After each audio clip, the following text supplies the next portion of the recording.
Hello students, I Deependra welcome you all to Magnet Brains सिंगेज mathematics, जिसके through आपकी IIT JEE mains और advanced की हम तैयारी कर रहे हैं। यहाँ पर हम बात करेंगे इस बुक के उन पांचों हिस्सों के डिटेल्ड डिस्कशन की। यानी कि ये बुक एक्चुअली 5 हिस्सों में क्लासिफाइड है: coordinate geometry, calculus, vectors in 3D, algebra और ट्रिग्नोमेट्री। अभी आपका कोऑर्डिनेट ज्योमेट्री चल रहा है, जिसमें हम बात कर रहे हैं सर्कल्स चैप्टर की, 4th चैप्टर की। एक्सरसाइजेस पर हम आ चुके हैं, यानी थ्योरी कंप्लीट हो चुकी है और सारे कंसेप्ट्स को हम कंसोलिडेट यानी रिवाइज कर रहे हैं इन क्वेश्चंस के थ्रू। और बिल्कुल इसके बाद हम JEE एडवांस्ड में प्रीवियस ईयर्स क्वेश्चंस जो इस चैप्टर से पूछे गए हैं वो भी डिटेल में डिस्कस करेंगे और एक अच्छी डिटेल्ड कॉम्प्रहेंसिव और थरो तैयारी आपकी इस एग्जामिनेशन की हम करवाएंगे। आई होप ये जानते हो आप कि ये सारी चीज़ें आपके लिए होती हैं बिल्कुल फ्री ऑफ कॉस्ट। कोई हिडन कॉस्ट नहीं होती है, कोई सब्सक्रिप्शन खरीदने को नहीं कहते हैं। ऐसा नहीं होता है कि कोई ट्रायल वर्जन और फिर कोई पेड वर्जन लेने को कहा जाए। ये बिल्कुल फ्री ऑफ कॉस्ट है, कोई हिडन चार्ज नहीं है। और आप हमारे नोट्स, PDFs और ई-बुक्स के लिए हमारी टीम से कॉन्टैक्ट कर सकते हैं इस वीडियो के डिस्क्रिप्शन में दिए गए लिंक गेट नोट्स पर क्लिक करके। आज के अगर मैं क्वेश्चन की बात करूं तो ये रहा आज का आपका पहला क्वेश्चन। इसे ज़रा ध्यान से पढ़िए, क्या लिखा हुआ है। वो कह रहा है equation of circle which cuts this circle and the lines orthogonally।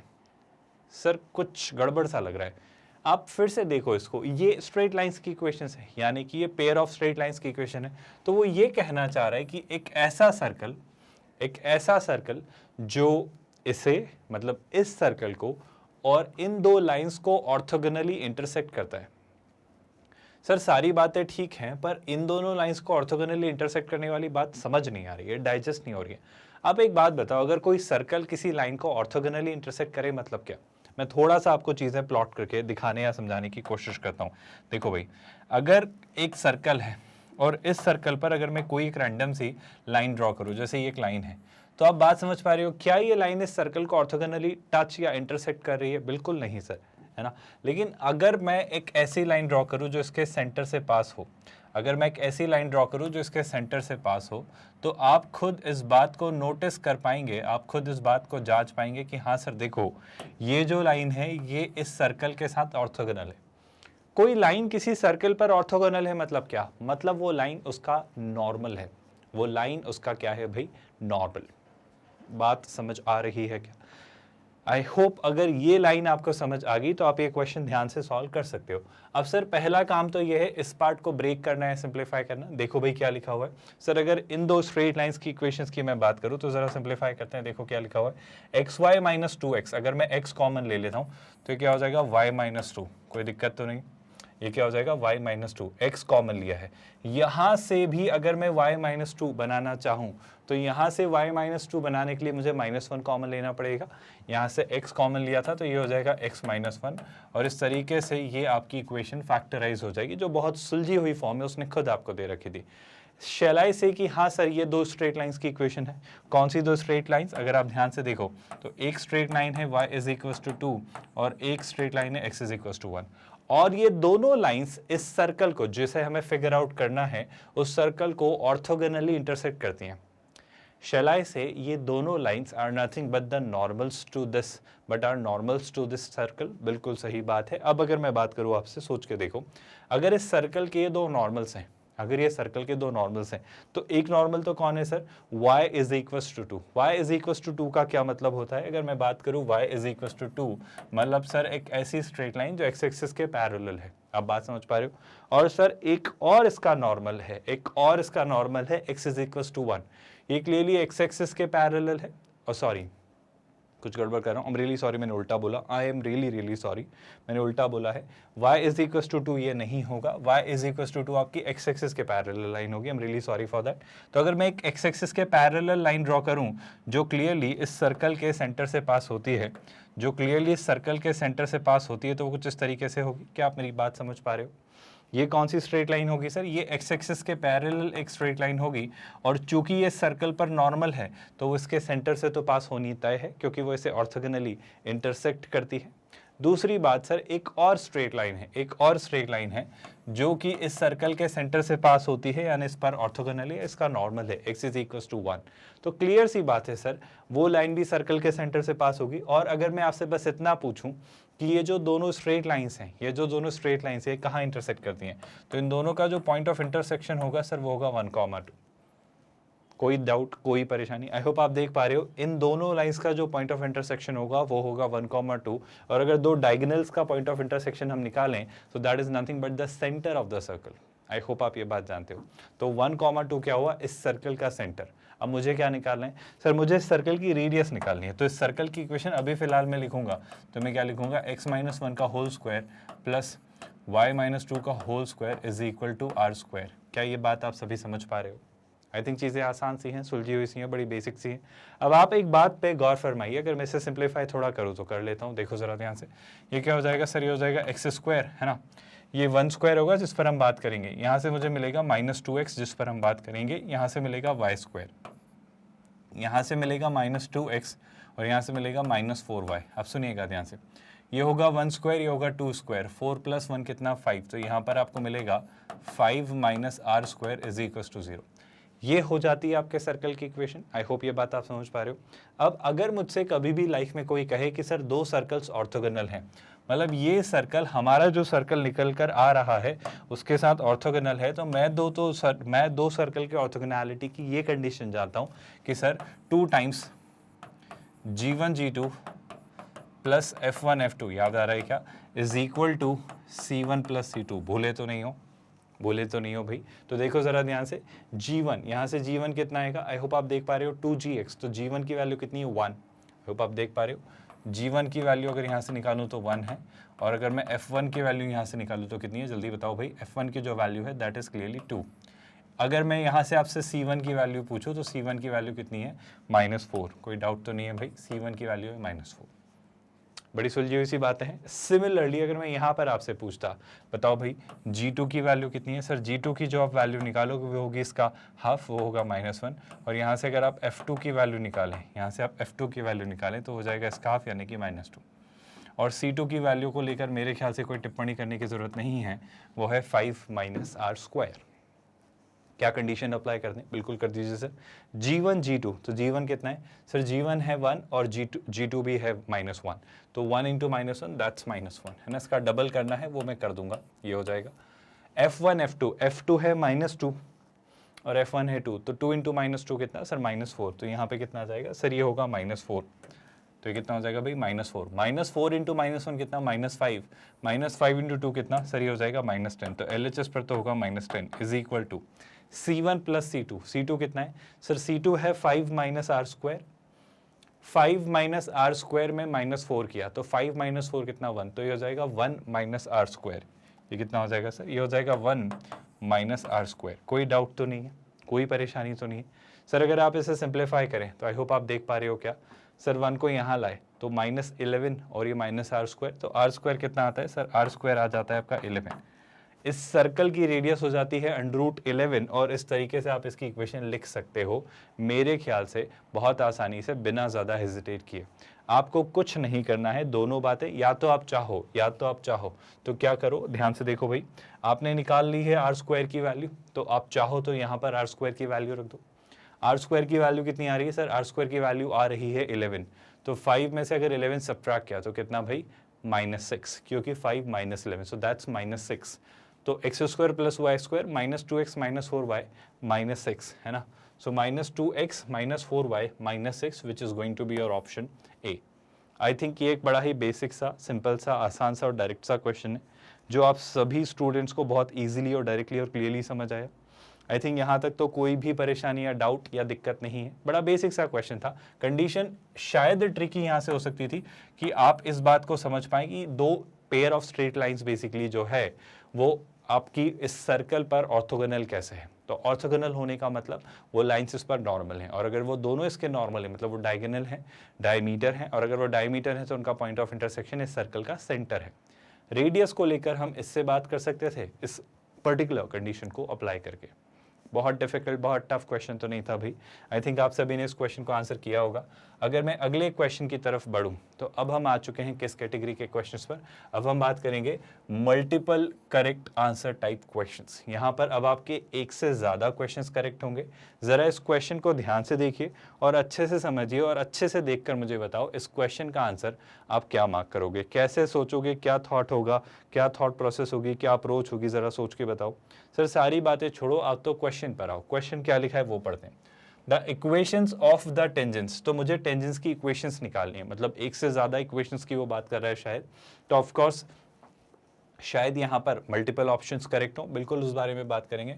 Tangents drawn from the origin, तो सर ओरिजिन से, ओरिजिन क्या होता है भाई हम जानते हैं क्या, 0,0 से इस सर्कल पर टेंजेंट ड्रॉ करनी है। सर सारी बातें छोड़ो, मैंने जीवन में इतना जरूर सीखा है कि अगर कोई लाइन ओरिजिन से पास हो रही है तो y = mx फॉर्म में होती है, जिसे मैं और अच्छे तरीके से mx - y = 0 फॉर्म में लिख लेता हूँ। इस बात से किसी को कोई आपत्ति, कोई दिक्कत तो नहीं है? ठीक है सर, मान लिया आपकी बात। अब अगर मैं इस सर्कल को देखूं तो इस सर्कल को देख के आपको क्या आइडिया लग रहा है, आपको क्या आइडिया लग रहा है सर, इसका ये जो g है उसकी वैल्यू कितनी है? सर इसके g की वैल्यू है r, 2gx। आई होप आप समझ पा रहे हो, मतलब मैं सॉरी g की वैल्यू मतलब -g की वैल्यू, मतलब मैं क्या निकालना चाह रहा हूँ, इसके सेंटर के कोऑर्डिनेट्स। तो मैं डायरेक्ट सेंटर के कोऑर्डिनेट्स निकाल देता हूँ, जैसी हमारी हैबिट या प्रोटोकॉल है उस तरीके से। इसका नेगेटिव हाफ होगा r, इसका नेगेटिव होगा हाफ होगा h, तो ये हो जाएगा r, h, जो कि क्लियरली क्या होंगे, इसके सेंटर के कोऑर्डिनेट्स। इन केस अगर आपसे पूछा जाए इसकी रेडियस क्या होगी, तो r² + h² - h², h² में से h² गया है तो 0 और बचा क्या, r², और r² का अंडर रूट लिया तो r। तो ये हुए इसके सेंटर के कोऑर्डिनेट्स और ये हुई इसकी रेडियस। अब एक छोटी सी बात का जवाब दो, सर अगर कोई लाइन किसी सर्कल की टेंजेंट है तो क्या, अगर कोई लाइन किसी सर्कल की टेंजेंट है तो मैं बहुत ज़रूरी और क्रूशियल बात दावे के साथ कह सकता हूं कि सर इस सर्कल के सेंटर से ड्रॉप किए गए परपेंडिकुलर की लेंथ इस लाइन पर इसकी रेडियस के इक्वल होगी। ये बात भूले तो नहीं हो। तो सर बस इसी बात पर बात करते हैं, सुनिएगा ध्यान से, कैसे सोचेंगे देखो भाई, r × m तो हो जाएगा mr, -1 × h तो हो जाएगा -h, कुछ और है नहीं तो इस पर हम लगाएंगे मॉड, डिवाइडेड बाय इनके कोफिशिएंट्स के स्क्वायर्स के सम का अंडर रूट, तो वो जाएगा m² + 1, और ये किसके इक्वल होगा, वो इक्वल होगा इसकी रेडियस r के। क्या यहाँ तक किसी भी स्टूडेंट को कोई आपत्ति? अब हमारा कंसर्न क्या है, हमारा कंसर्न है एच आर, तो हमें पता है हमें कहाँ तक पहुँचना है, m तक। तो इसे सॉल्व करके मैं m की वैल्यू निकालने में इंटरेस्टेड हूँ। क्वेश्चन समझ आ रहा है? आई थिंक ये अप्रोच आसानी से आप सभी को क्लियर हो रही है। ठीक है सर, इस बारे में बात कर लेते हैं, कैसे सोचेंगे ज़रा देखो भाई। अगर मुझसे पूछा जा रहा है तो मैं इसको उधर शिफ्ट कर देता हूँ, तो ये हो जाएगा क्या, mr - h, और उस तरफ क्या हो जाएगा सर, वो हो जाएगा r × √/m² + 1। अब बड़ा सिंपल सा thought sir, in order to get rid of this under root and this mod, I'll basically square both these sides. So when you happen to square both these sides, what do you finally get? Please have a look at this everyone. ये हो जाएगा mr - h का whole square, तो ये क्या हो जाएगा sir, ये हो जाएगा m² r² + h² - 2 mrh is equal to, what do we have on the right hand side? It is going to be r² m² + r²। इसका अंडर रूट कैंसिल, स्क्वायर करने से ये बन जाएगा r², तो r² m² + r², तो ये क्या हो जाएगा सर, ये हो जाएगा r² m² + r²। क्या इतनी बातें सभी स्टूडेंट्स को आसानी से क्लियरली डायरेक्टली समझ आई? कोई परेशानी, कोई दिक्कत? अब क्या करना है सर, अब एक बड़ा सिंपल सा ऑब्जर्वेशन देखो भाई आप सब, देखो r² m² इस r² m² से कैंसिल, कोई दिक्कत तो नहीं है। अब अगर मैं चीज़ें सॉल्व करना चाहूँ तो सर एक ज़रूरी ऑब्जर्वेशन देखो, आप r² को इधर ले आओ, ले आ सकते हैं क्या, तो ये हो जाएगा h² - r², ये उधर चला जाएगा 2mrh, ये 2mrh उधर चला जाएगा, तो मैं m को उधर ही रखता हूँ, मैं सिर्फ m को उधर ही रखता हूँ, बाकी चीज़ें m के साथ और क्या है सर 2rh, तो मैं 2rh को यहाँ ले आता हूँ। क्या ये बात आप सभी को समझ आई? अब सर इसे देख कर क्या, बेसिकली मैं कहना चाह रहा हूं, जब आप इसे देखोगे तो ये आती है आपकी उस लाइन की स्लोप। कोई दिक्कत, कोई डाउट, कोई परेशानी? आई थिंक चीज़ें सर आसान सी हैं, चीज़ें सुलझी हुई सी, ये आपका फाइनल डिस्कशन होकर ये रिजल्ट आ रहा है। लेकिन मेरा आपसे पूछना है कि सर अगर आपकी दो टेंजेंट्स आपने ड्रॉ किए, आप ये कंक्लूड कर रहे हो, देखो मेरी बात को बहुत ध्यान से सुना, यहाँ पे 0,0 पास करूँ, 0 0 0 0, तो बच क्या जा रहा है h², और क्लियरली ये 0 रेडियस का तो सर्कल है नहीं, मतलब कुछ ना कुछ इसकी रेडियस है जो कि है r। तो क्लियरली अगर इसकी कोई ना कोई सिग्निफिकेंट लेंथ है और 0,0 इससे बाहर है, तो 0,0 अगर एक एक्सटर्नल पॉइंट है जिससे मैंने इस सर्कल पर टेंजेंट्स ड्रॉ की हैं, तो कितनी टेंजेंट ड्रॉ होंगी सर? क्लियरली 2 टेंजेंट्स ड्रॉ होंगी। लेकिन जब आपने वैल्यू निकालनी चाहिए तो आपके साथ ये गड़बड़ हो रही है कि आपके अकॉर्डिंग तो स्लोप की एक ही वैल्यू आ रही है सर, आपके अकॉर्डिंग तो स्लोप की एक ही वैल्यू आ रही है, तो दूसरी वैल्यू कहाँ गई? अब हम दूसरी वैल्यू की बात करने जा रहे हैं, सुनिएगा ध्यान से। बस गड़बड़ ये है कि जब आप इस मॉड और इस स्क्वायर रूट को हटाते हैं तो चीज़ें थोड़ी सी गड़बड़ हो जाती हैं। उन्हीं चीज़ों को रिजॉल्व करने के लिए मैं इस वाली इक्वेशन को फिर से ध्यान से देखता हूँ। कौन सी वाली इक्वेशन स्टूडेंट्स? इस इक्वेशन को देखो। I am rewriting this whole equation again but in a little different manner. कैसे? ध्यान से देखना। एक बात सोच के बताओ स्टूडेंट्स, बड़ी सिंपल सी बात। अगर मैं यहाँ पर आपको चीज़ें लिख कर दूँ तो ध्यान से देखो क्या निकल कर आ रहा है। ये एक इक्वेशन बन रही थी जो कि क्या बन रही थी, बस इसे देखना। यहाँ पर मुझे दिख रहा है 2mRh, तो पहले तो मैं लिख लेता हूँ -2mRh, प्लस क्या दिख रहा है सर? प्लस दिख रहा है h² और -r² इज इक्वल टू 0। क्या मैं इसे m में क्वाड्रेटिक की तरह ट्रीट कर सकता हूँ? सर m में अगर क्वाड्रेटिक की तरह ट्रीट करना है तो 0 टाइम्स m² जैसी भी तो एक टर्म चाहिए। मतलब बेसिकली अगर m में मुझे इसे क्वाड्रेटिक बनाना है तो m तो यहाँ पर है बट दूसरी टर्म नहीं है ना। आप रियलाइज करोगे कि ऐसी गड़बड़ क्यों हुई है। I talk about it in a while, but पहले इस बात को समझना स्टूडेंट्स बहुत ध्यान से कि यहाँ पर प्रॉब्लम ये आ रही है कि सर ये m में एक लीनियर इक्वेशन बन गई और उससे मुझे m की एक ही वैल्यू मिली। बट वाइल डूइंग दैट हमने m की एक और वैल्यू निकालना भूल गए, उस पॉसिबिलिटी को डिस्कस करना भूल गए। हमने शुरुआत से डिस्कस किया है कि सर जनरली वो m में क्वाड्रेटिक रहती है और जब वो m में क्वाड्रेटिक रहती है तो m की 2 वैल्यूज आती है, वो 2 टेंजेंट्स आप ड्रॉ कर रहे होते हो। क्या आपको ये बात याद है ना स्टूडेंट्स? अगर मैं किसी एक्सटर्नल पॉइंट से टेंजेंट ड्रॉ करूँ तो हम हमेशा से जानते आए हैं कि आपकी 2 टेंजेंट्स ड्रॉ होंगी, पर वो दूसरी टेंजेंट की स्लोप ढूंढने में इतनी मुश्किलें क्यों आ रही है, उस बारे में अब हम बात करने वाले हैं। चलो छोड़, सारी बातें छोड़ो। अगर इसके 2 रूट से अल्फा बीटा, तो क्या हम जानते हैं प्रोडक्ट ऑफ द रूट्स क्या होता है sir? Product of the roots होता है c/a, यानी वो क्या हो जाएगा? c आपकी कांस्टेंट टर्म जो कि हो जाएगी h² - r² और अपॉन a यानी कितना? 0। तो प्रोडक्ट ऑफ द रूट्स कितना आ रहा है sir? Product of the roots आ रहा है इन्फिनिटी। यानी नॉट डिफाइंड। अब इनमें से एक रूट तो मैं जानता हूं ना, ये है, मान लो वो अल्फा में जानता हूं, तो अब अल्फा को उधर भेजा तो anything into infinity will be infinity. तो टेक्निकली शैल आई से कि सर जो आपका दूसरा रूट है जो कि टेक्निकली m की आपकी एक और वैल्यू है, शैल आई से कि सर वो हो जाने वाली है इन्फिनिटी। आप मेरी बात समझ पा रहे हो? इन्फिनिटी का मतलब क्या है? आई होप आप सोच पा रहे हो। m यानी स्लोप किसी लाइन की इन्फिनिटी, मतलब वो लाइन x एक्सिस पर परपेंडिकुलर है, यानी वो y एक्सिस के पैरेलल है। बस उसकी स्लोप कुछ ऐसी थी जो कि एक साधारण ऑर्डिनरी इक्वेशन से नहीं निकाली जा सकती, इसीलिए उसने उस पॉसिबिलिटी को ही एलिमिनेट कर दिया और आपको एक ही स्लोप निकाल कर दी। पर दूसरी slope can not be figured out, या वो इन्फिनिटी है, इसलिए आपको थोड़ा सा आउट ऑफ द बॉक्स सोचना पड़ा।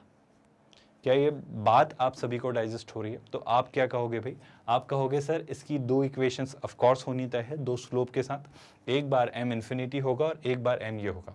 जब m ये होगा तो क्या मैं स्ट्रेट लाइन की इक्वेशन लिख सकता हूँ y is equal to mx? तो स्ट्रेट लाइन की इक्वेशन में क्या लिखूंगा? मैं लिखूंगा y is equal to mx, है ना। m मतलब क्या? h² - r² upon 2rh into x। इसे हम सिंप्लीफाई जरूर करेंगे। और जब यहाँ मैं y is equal to mx लिखूंगा तो मैं क्या लिखूंगा इसे? y is equal to m, infinity को 1/0 इंटू x लिख सकते हैं। 0 यहाँ गया तो ये क्या हो जाएगा सर? ये आ जाएगा x इज इक्वल टू 0। तो एक आपकी टेंजेंट की इक्वेशन तो ये आनी तय है। दूसरी इक्वेशन अगर मैं इसे थोड़ा सिंप्लीफाई करूं तो यहाँ से देखकर मैं ऑप्शंस के थ्रू आइडिया लेना चाह रहा हूँ कि ऑप्शंस में क्या दिख रहा है। क्या आपको एक बात तो नजर आ रही है कि x इज इक्वल टू 0 क्यों मिल रहा है? कोई डाउट तो नहीं है। तो पहला तो ये ऑप्शन करेक्ट है। दूसरा, इन दोनों में से अगर आप ध्यान से देखोगे तो आपको नजर आएगा सर कि आप 2RH यहाँ ले आओ तो आपको क्या दिखेगा? आपको ये दिखेगा सर कि x में तो मल्टीप्लाई हो जा रहा है कौन? h² - r²। दिख रहा है क्या सभी को? ये 2RH y इधर आ जाएगा, जैसे मैं उठा के यहाँ ले आता हूँ तो 2RH टाइम्स क्या? y is equal to 0। और ये हो जाएगी आपकी दूसरी टेंजेंट की इक्वेशन जिसे हम लिख रहे हैं h² - r²। ये ब्रैकेट है, right? This is nothing but what? A bracket. तो h² - r² times x minus 2RHY, जो कि क्लियरली है आपका कौन सा ऑप्शन? Option C. क्या आप सभी स्टूडेंट्स को ये क्वेश्चन और इसका सोल्यूशन समझ आया? आई थिंक यकीनन तौर पर ये बहुत डिफिकल्ट, बहुत टफ, बहुत मुश्किल क्वेश्चन नहीं था। बस ट्रिकी पार्ट ये था कि यहाँ पर ये बात याद रखना कि सर कभी भी कोई सर्कल हमारे पास होता है तो किसी एक्सटर्नल पॉइंट से हमेशा उस पर दो टेंजेंट्स बनती है, और अगर दो टेंजेंट्स बनती हैं तो सर ये बात हमेशा याद रहे कि अगर आपकी एक ही स्लोप आ रही है तो दूसरी स्लोप भी एग्जिस्ट करती होगी, जिसे शायद थोड़ा कोई out of the box approach से सोचा जा सकता है। क्या ये पूरा क्वेश्चन क्लियर है? आई थिंक बहुत डिफिकल्ट नहीं था, बस ये पार्ट याद रखना है स्टूडेंट्स, है ना। इसी के साथ मूव करते हैं नेक्स्ट क्वेश्चन पर। नेक्स्ट क्वेश्चन में क्या लिखा है देखो, वो कह रहा है the coordinates of the centre of a circle. तो एक सर्कल के सेंटर के कोऑर्डिनेट निकालने हैं जिसकी रेडियस है 2, ठीक है sir, which touches the pair of this straight lines. तो क्या वो कहना चाह रहा है, सुनिएगा ध्यान से, ये पेयर ऑफ स्ट्रेट लाइन्स है। पेयर ऑफ स्ट्रेट लाइन मतलब कुछ स्ट्रेट लाइन रही होंगी और एक सर्कल है जो इन दोनों को टच करता है, जो इन दोनों को टच करता है, और उसकी रेडियस कितनी है r। कोई बात, दिक्कत तो नहीं। पर सर जरूरी है क्या, r मतलब उसकी रेडियस कितनी है, उसकी रेडियस है 2, पर सर जरूरी है क्या कि वो दोनों पेयर ऑफ लाइंस को ऐसे इस वाले बाइसेक्टर में ही टच करे? ऐसा नहीं हो सकता क्या कि उस सर्कल ने इन दोनों पेयर ऑफ स्ट्रेट लाइंस को यहाँ टच किया होता? उस केस में भी तो आप शायद एक सर्कल बना सकते थे जिसकी रेडियस 2 होती, शायद, मुझे नहीं पता, पर बना सकते थे क्या? तो हम दोनों पॉसिबिलिटी, दोनों संभावना, दोनों पर विचार करेंगे, और इसीलिए क्वेश्चंस किस कैटेगरी में रखे गए हैं स्टूडेंट्स, आई होप आप देख पा रहे हो, ये multiple correct answer type question है। यहाँ पर आपको एक से ज्यादा ऑप्शंस मिलना तय है। अब अगर सर मैं बात करूं यहाँ पर इस वाले पार्ट की कि इससे हम कैसे सॉल्व करेंगे, आप सारी बातें छोड़ो, आप ये बताओ, क्या मैं इसका कुछ कर सकता हूं? X square plus y square minus 2x plus 1, इस वाले पार्ट का जरा इसे ध्यान से देखो। बस इसे अगर आप स्प्लिट कर पा रहे हो, इसे अगर आप दो पार्ट्स में ब्रेक कर पा रहे हो, तो आई थिंक आप आसानी से सोच पा रहे हो कि इस क्वेश्चन का क्या करना है। बस इसमें एक छोटा सा करेक्शन कर लो स्टूडेंट्स, यहाँ पर एक छोटी सी चीज देख लो कि यहाँ पर आप लगा लो एक नेगेटिव साइन। नेगेटिव साइन इसलिए क्योंकि इससे ये क्वेश्चन सही हो जाएगा। यहाँ पर ये टाइपो है स्टूडेंट्स, देखना ध्यान से। वो क्या कह रहा है, the coordinates of the centre of a circle. पहले तो इसको क्रैक करते हैं। देखो इसको स्प्लिट करना है ना, तो मैं आपसे कह रहा हूँ कि आप इसे और इसे देखो। देखो दिख रहा है a square plus b square minus 2ab। तो क्या मैं इसे ऐसा लिख सकता हूँ, x माइनस 1 का होल स्क्वायर, और ये क्या है आपका माइनस वाई स्क्वायर। अब आप देख पा रहे हो ये है a square minus B square, दिख रहा है क्या? बिल्कुल दिख रहा है सर। तो ए स्क्वायर माइनस बी स्क्वायर को हम क्या लिखते हैं, हम इसे लिखते हैं ए प्लस बी, यानी इसे मैं क्या लिखूंगा, x माइनस 1, मैं लिखूंगा x माइनस 1 प्लस वाई, और a क्या हो जाएगा, a माइनस बी, तो ये क्या हो जाएगा x, ये क्या हो जाएगा भाई, x minus 1 minus y is equal to 0। तो ये बन गई आपकी दो स्ट्रेट लाइंस। अब इन्हें थोड़ा ध्यान से देखो। एक स्ट्रेट लाइन है x प्लस वाई माइनस 1, सुनिएगा ध्यान से। एक स्ट्रेट लाइन है आपकी, क्या एक स्ट्रेट लाइन है आपकी, बना लेता हूं, बस कहीं भी लिख लेता हूं, x plus y minus 1 is equal to 0। आप सुन रहे हो क्या? एक स्ट्रेट लाइन है x प्लस वाई माइनस 1, और एक क्या है सर, एक स्ट्रेट लाइन है x minus y minus 1 is equal to 0। एक स्ट्रेट लाइन क्या है sir, x minus y minus 1 is equal to 0। ऐसा क्यों किया सर आपने, ये क्यों ड्रॉ किया? अब बात समझना, एक छोटी सी बात देखना स्टूडेंट्स। आप एक बात बताओ, बड़ी सिंपल सी बात मैं आपसे पूछ रहा हूँ, देख के बताओ, इस लाइन की स्लोप क्या है? सर y उधर गया तो mx प्लस c से मुझे क्लियरली ये दिख रहा है y is equal to x, तो इसकी 45 डिग्री स्लोप है। और इस लाइन की स्लोप क्या है सर, ये x उधर गया तो माइनस x, ये 135 डिग्री इंक्लिनेशन है। स्लोप मतलब इंक्लिनेशन की मैं बात कर रहा हूँ। ये 45 है 135, आई होप आपको समझ रहा है। ये प्लस 1 है यहाँ पर टेन थीटा, यहाँ टेन थीटा माइनस 1 है। एक और बात बता दो सर, क्या इन दोनों लाइन्स का पॉइंट ऑफ इंटरसेक्शन में निकाल सकता हूँ? देखो दोनों को साथ में सॉल्व किया, अगर मैंने दोनों को ऐड किया तो y से y गया, x प्लस एक्स 2x, और ये माइनस 2 उधर गया तो 2x 2 के इक्वल, तो x की वैल्यू 1, x की वैल्यू 1 यहाँ रखी तो 1 माइनस 1 0, तो y की वैल्यू 0। तो 1,0 यानी x एक्सिस पर एक पॉइंट है, x एक्सिस पर एक पॉइंट है कौन, 1,0, जहाँ पर ये दोनों क्या कर रही होंगी, इंटरसेक्ट। तो ये वाली स्ट्रेट लाइन तो कुछ ऐसी जा रही होगी जो कि क्लियरली कितना डिग्री एंगल बना रही होगी, 45 डिग्री। क्या आप मेरी बात समझ पा रहे हो? जो कि क्लियरली कितना डिग्री एंगल बना रही होगी भाई, 45 डिग्री। सिमिलरली आपकी एक और स्ट्रेट लाइन जा रही होगी सर इसी से 1,0 से, जो कि होगी आपकी ये वाली लाइन, और ये क्लियरली कितना डिग्री बना रही होगी, ये बना रही होगी 135 डिग्री। और मैं बहुत अच्छे से, बहुत आराम से देख पा रहा हूँ सर कि ये है 45 डिग्री एंगल और ये है 45 डिग्री एंगल, ये दोनों एक दूसरे पे परपेंडिकुलर है। और आपको ऐसे नहीं दिख रहा है तो इसकी स्लोप है -1, इसकी स्लोप है 1, तो 1 इंटू -1 -1, तो ये दोनों लाइन्स एक दूसरे पर परपेंडिकुलर हैं।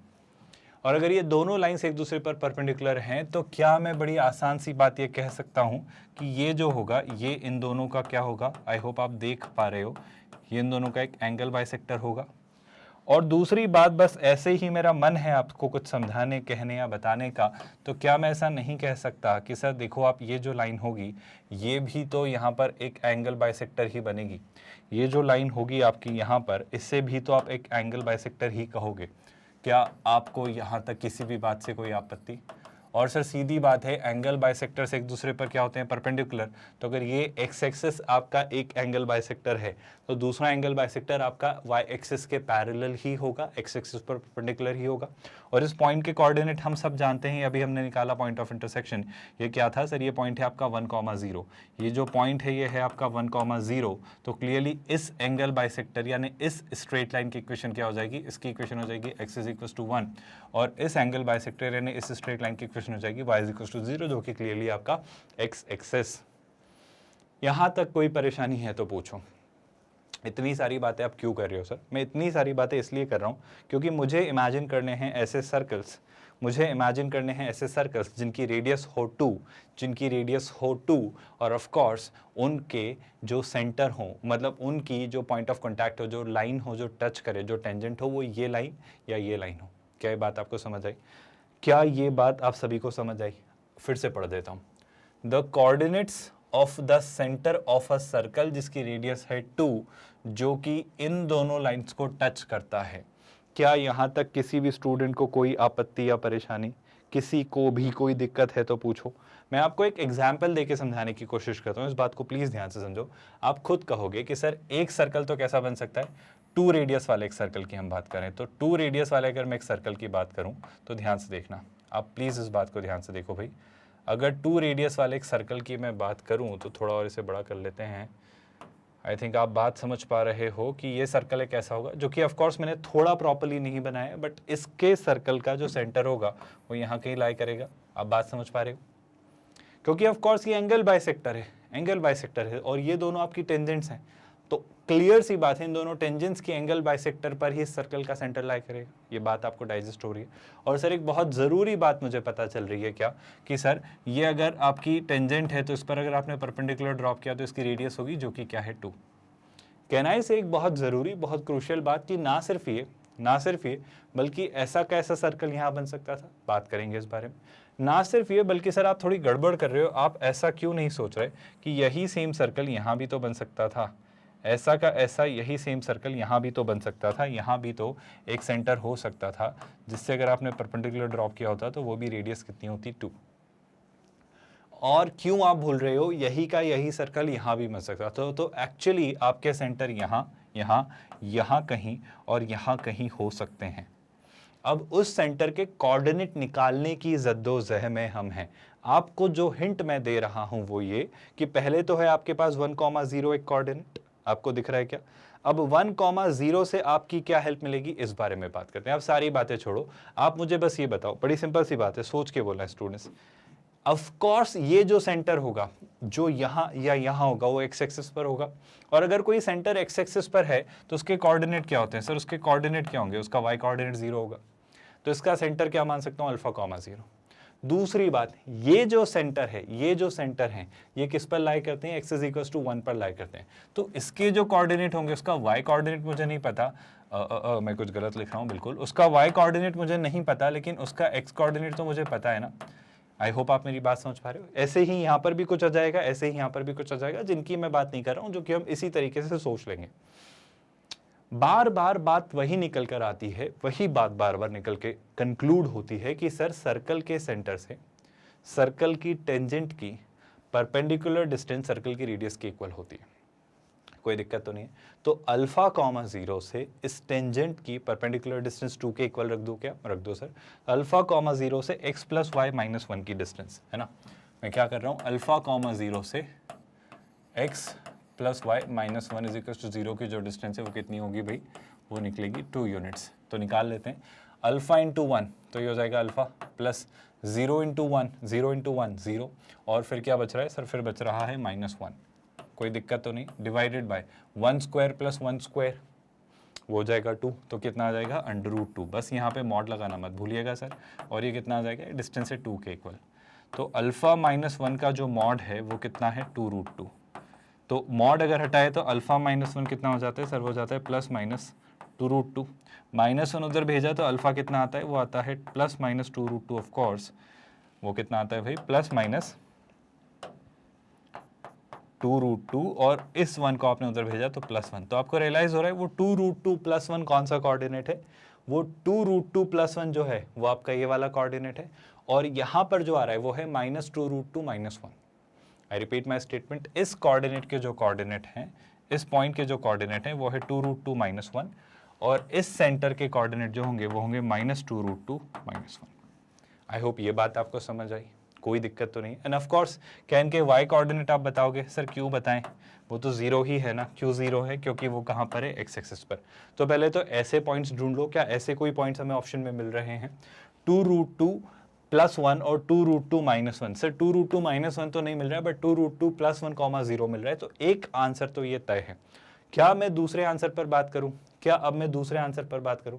दूसरा आंसर क्या होगा, दूसरा आंसर ये होगा सर कि अब आप 1, बीटा से इस स्ट्रेट लाइन की x - y - 1 की परपेंडिकुलर डिस्टेंस निकालेंगे। तो आपके पास एक पॉइंट है 1, बीटा, और स्ट्रेट लाइन है x - y - 1 of course is equal to 0, और इसकी भी जो परपेंडिकुलर डिस्टेंस है वो कितनी है 2। तो निकाल लें क्या सर, बिल्कुल निकाल लीजिए।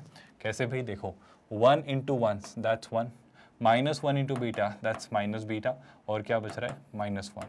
मॉड लगा लेना तो ज़रूरी है। डिनोमिनेटर में 1 का स्क्वायर 1, -1 का स्क्वायर 1, 1 + 1 2, यानी √2। और ये किसके इक्वल है सर, ये 2 के इक्वल है। 1 से 1 कैंसिल, तो -बीटा का मॉड आई थिंक बीटा ही रहेगा, और यहाँ पर ये आ जाएगा 2√2। कोई तकलीफ तो नहीं है भाई, आई थिंक चीज़ें आसान है। तो बीटा कितना आएगा सर, बीटा की 2 वैल्यूज़ मुझे मिलेंगी जो कि होंगी +-2√2। तो इस बार जो कोऑर्डिनेट्स मिलेंगे, इस बार जो कोऑर्डिनेट्स मिलेंगे वो क्या मिलेंगे सर, एक इस पॉइंट की जो वैल्यू होगी वो तो क्या होगी सर 1, 2√2। आई होप आप समझ पा रहे हो। और इस पॉइंट के जो कोऑर्डिनेट होंगे वो होंगे 1, -2√2। अब 1, 2√2 और 1, -2√2 आपको किस किस ऑप्शन में दिख रहे हैं? आई थिंक सर ये जो दो ऑप्शन है, ऑप्शन बी और ऑप्शन डी, यही फाइनली आपके आंसर्स होने चाहिए।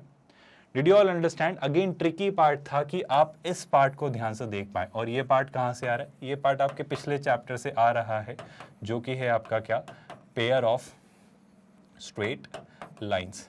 आई थिंक चैप्टर आसान था, मज़ेदार सा था, और उसी का एप्लीकेशन ये था। और आई थिंक बहुत टफ, बहुत डिफिकल्ट क्वेश्चन नहीं है। अगर सर्कल की इक्वेशन भी पूछी जाती तो मैं कह देता, पर कितने सर्कल्स आते हैं टेक्निकली? सर टेक्निकली हो सकता था इसके 2 आंसर्स और आते, अगर ऑप्शंस में होते तो मैं उन्हें भी मार्क करता। तो MSQ, जब आपके पास एक से ज़्यादा ऑप्शंस करेक्ट वाले क्वेश्चंस होना है स्टूडेंट्स, तो प्लीज़ थोड़ा केयरफुली देखिएगा। बात बस किसी एक ऑप्शन को मार्क करके खुश मत हो जाइएगा कि हाँ सर आंसर आ गया, अब तो हम आगे बढ़ते हैं। प्लीज़ थोड़ा केयरफुली रहिएगा।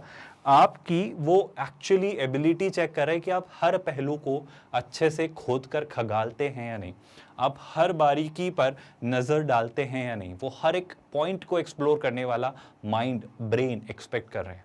ये बात याद रहेगी। आई थिंक आप सारी लर्निंग्स अच्छे से सीख रहे हो कि क्या एक्सपेक्टेड है, किस तरह के क्वेश्चंस आएंगे और इन्हें कैसे अटेम्प्ट करना है। इसी कैटेगरी के क्वेश्चंस और कंटिन्यू करेंगे स्टूडेंट्स नेक्स्ट लेक्चर में। बट आई थिंक आज जो हमने क्वेश्चंस डिस्कस किए उसके थ्रू आपके कई सारे कंसेप्ट्स रिकॉल हुए, काफ़ी कुछ रिवाइज हुआ और काफ़ी सारी बातें याद आ रही होंगी। और मेरा यकीन है आप में से कई सारे स्टूडेंट्स के आंसर्स आ रहे होंगे, किसी के थोड़े, किसी के पूरे, किसी के सारे, पर जैसे भी आ रहे आ तो रहे हैं कि अब आपके ब्रेन में आइडियाज़ आना शुरू हो गए। आई थिंक इस स्टेज पर आकर अब आप भी एक अच्छा कॉन्फिडेंस बिल्ड कर पा रहे होंगे कि हाँ सर क्वेश्चंस भी हो रहे हैं और कॉन्फिडेंस भी आ रहा है और हर कंसेप्ट हमारे दिमाग में स्टोर हो रहा है। पॉइंट, मोटिव, इंटेंट या इरादा यही है, ऑब्जेक्टिव यही है कि हम क्वेश्चंस के थ्रू उन कंसेप्ट्स को ब्रेन में स्टोर करें और हर वैरायटी को एक्सप्लोर करें कि देखो ऐसा भी कुछ आ सकता है, वैसा भी कुछ हो सकता है, ये भी कुछ आ सकता है, यहाँ पे ऐसे कुछ सोचना है, यहाँ पे ऐसे कुछ ना, लगना क्या है, वही सारे बेसिक्स तो है, वही सारे बेसिक्स पर घुमा फिरा के कुछ कुछ कुछ कुछ कुछ कुछ। इट्स लाइक आपके पास खाना बनाने के लिए इंग्रेडिएंट्स तो कुछ है ना जो अर्थ ने हमें दिए हैं, पर ह्यूमंस ने उनके अलग अलग कॉम्बिनेशंस के थ्रू कुछ कुछ कुछ कुछ बहुत कुछ करके काफ़ी कुछ या रादर इनफाइनाइट पॉसिबिलिटीज़ क्रिएट की हैं। बस यही सारी बातें यहाँ पर भी हम करने वाले हैं। कुछ भी बन सकता है, कुछ भी क्रिएट हो सकता है, पर बेसिक बातें तो वही हैं। तो मसला यही है, अगर बेसिक बातें याद रहें तो जो भी बनेगा कुछ ना कुछ करके निकाल लेंगे। याद रखेंगे आप ये सारी बातें हैं भाई आपके लिए बिल्कुल फ्री ऑफ कॉस्ट। ये प्लेलिस्ट सेव करके रख लो स्टूडेंट्स, सिंगेज mathematics for IIT JEE mains and advanced. आपको फुल प्लेलिस्ट लिंक इसी वीडियो के डिस्क्रिप्शन में दिख जाएगा, क्लिक करेंगे तो प्लस बटन दिखाई देगा। उससे क्या होगा, उससे ये प्लेलिस्ट आपके YouTube अकाउंट में सेव हो जाएगा, तो इससे आप हमेशा नोटिफाइड, इन्फॉर्म्ड या अपडेटेड रहोगे। You'll always stay apprised that how many lectures are released or updated so that you don't create any unnecessary backlog। आपके कोई भी एक्स्ट्रा वीडियोस जैसे पेंडिंग ना रहें कि आपके कुछ बचे हुए हैं, आप हमेशा सिंक में रहोगे टेक्निकली। तो इसे हैबिट बना लीजिए कि आप रेगुलरली, हम ऑलरेडी आपके लिए 2 वीडियोस रिलीज़ कर रहे हैं, तो थोड़ा सा पेस बढ़ाकर आप भी हमारे साथ ही चलेगा, ताकि इस तरीके से आप डेली अपना कोर्स कंप्लीट कर रहे हों, क्वेश्चंस प्रैक्टिस कर रहे हों, अच्छे से वीडियोस देख रहे हों पूरे अटेंशन और फोकस के साथ। कॉन्सेंट्रेशन एक्सपेक्टेड है स्टूडेंट्स, है ना, अच्छे कॉन्सेंट्रेटेड माइंड से आपको चीज़ें देखनी है, डिस्ट्रैक्ट नहीं होना है। और एक अच्छा ब्रेन, एक डिसिप्लिन्ड ब्रेन ही इस तरीके से ऑनलाइन अच्छे से पढ़ाई कर सकता है। तो खुद पर काबू, कंट्रोल, अच्छा सेल्फ कंट्रोल चाहिए होगा। इस एग्ज़ाम के लिए एक अच्छा ब्रेन चाहिए, मेहनत करनी होगी। आई होप आप समझ पा रहे हैं मेरा इशारा किस तरफ है। मेहनत करनी होगी स्टूडेंट, है ना। तो काम की ज़रूरी बात यही कि हम किंडरगार्टन से 12th स्टैंडर्ड तक अलग अलग बोर्ड्स, अलग अलग मीडियम्स और कई सारे कॉम्पिटिटिव एग्जाम्स की तैयारी कराते हैं, बिल्कुल फ्री ऑफ कॉस्ट। कोई हिडन कॉस्ट नहीं होती है, कोई सब्सक्रिप्शन लेने को हम नहीं कहते हैं, कोई हमारा ट्रायल वर्जन या पेड वर्जन नहीं होता है। याद रखिएगा स्टूडेंट्स, और बिल्कुल निश्चिंत होकर, कोई भी परेशानी हो, डाउट हो, कमेंट्स में लिखेगा, हम रिएक्ट या रिस्पॉन्ड करेंगे। और क्या सर, और बिल्कुल अच्छे से याद रखिए स्टूडेंट्स कि आपको पढ़ाई करते रहना है, नोट्स बनाना है, मेहनत करनी है और क्वेश्चंस खुद से ज़्यादा प्रैक्टिस करने हैं। बस यही की है इस एग्ज़ाम को क्रैक करने की। हमारे नोट्स, PDFs और ई-बुक्स के लिए आप हमारी टीम से कॉन्टैक्ट कर सकते हैं। गेट नोट्स, आपको एक लिंक दिखाई देगा इस वीडियो के डिस्क्रिप्शन में, वहाँ क्लिक करके। आई थिंक आज के लिए इतनी सारी चीज़ें सफिशिएंट हैं। मिलेंगे नेक्स्ट लेक्चर में, ख्याल रखिए अपना। Thank you so much students.